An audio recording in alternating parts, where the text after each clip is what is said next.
We live on a beautiful planet, but we are trashing it day by day. Waste is everywhere. Beaches, cities, forests, even in oceans. In Europe, there is a small country called Estonia. Over half of its territory is covered with pristine forests. However, the forests were decorated with household and construction waste. Many people believed it is acceptable to bring their garbage to the forest, and they had been doing that for years. But there was a group of people who believed that all this could be changed.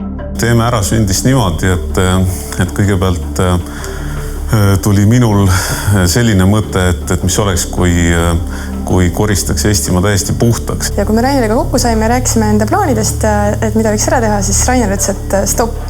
Et selle me teeme ära küll, aga me teeme selle ära 1 päeva jooksul. Jah, sellist asja polnud kunagi varem tehtud ja esiotsa ei olnud meil õrna aimugi, kuidas seda teha. Aga me olime kindlad, et seda on võimalik teha. The idea was named Let's Do It, and the plan was to clean up 10,000 tons of waste in just one day. To do that, it was necessary to engage at least 40,000 volunteers. But how to do it? The first step was to create a team with the best professionals in Estonia. A grassroots initiative was launched. In a few weeks, there was a team of 20 volunteers, which eventually grew to 620 people. Inimesed, keda me projekti kaasasime, olid oma ala tõelised professionaalid.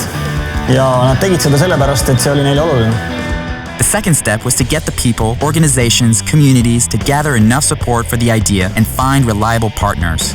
Initiators realized from the start that they needed the support of the entire society, so they went on to win the support of opinion leaders, NGOs, top IT specialists, the largest enterprises, politicians, the media, even the president, gathering eventually more than 500 official partners.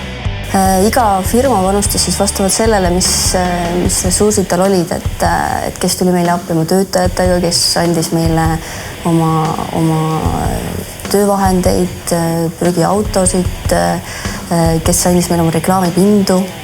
Meile öeldi, et projekti lõpufaasis olime me nagu maffia. Keegi ei saanud meile ära öelda. The third step was to locate and estimate the type and amount of garbage, creating the virtual garbage map. See ei olnud raske kokku kombineerida Google Earthi ja mitmeid muid tarkvaralisi juppe, mis on kõik vabalt saadaval. Ja lõpptulemusena sündis siis väga lahe tarkvara, kus inimesed said oma mobiiltelefoniga metsas ringi kõndides vajutada nupule ja öelda, et siin kohas on nüüd prügihunnik ja kaadril läks automaatselt selle siis telefoni asukoht ja pilt, mida inimene samal ajal tegi, kõik toimus reaalajas. Väga lõbus oli kaardistamise nädalavahetusel istuda arvuti taga ja vaadata, kuidas need Eestit punktid muudkui tuli sinna kaardi peale. In total, 720 volunteers took part in the mapping process, and 10,656 trash points were located on the map. But the most important question remained: how to get 40,000 people to clean it all up. Meie esimene ülesanne oli tegelikult üldse inimestele nii-öelda silme ette tuua, et mis olukord valitseb ja siis ka see olukord nii-öelda ära kaardistada, et siis näidata, mis on need tõelised suurusjärgud. Seda ei olnud keegi varem teinud ega isegi mõelnud. Teiseks me korraldasime meediakampaania. Sellest sai suurim kampaania, mis Eestis alles tehtud on. Ja selle maksumuseks kujunes 0 krooni. Estonian well-known actors, musicians, and cultural leaders gave their voice and face to the campaign for free. All of a sudden, Let's Do It was everywhere. The action of 40,000 needed to be organized. We asked people to register as teams via the internet. Each team was responsible for cleaning up certain trash points. Kuskil 2 nädalat enne registreerimise lõppu oli meil umbes 10 000 inimest registreerinud ja siis me mõtlesime küll, et mis me nüüd teeme. On that day, the most impossible dreams came true. More than 50,000 people came out to participate, and the rest followed the process via all the media channels. That's 4% of a population of 1.3 million, which would equal 15.3 million in the United States or 57 million in India. There were also Americans, Russians, Germans, Swedish, Finns, Chinese, Lithuanians. The international media was following the most ambitious volunteer action in modern times. News of the event reached all around the globe.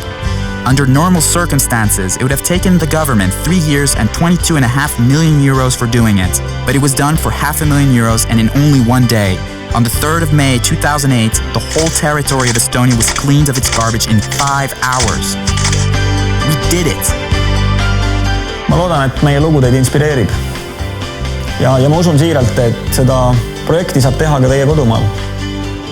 See ei maksa palju ja see on kõigest 1 päev. Let's do it!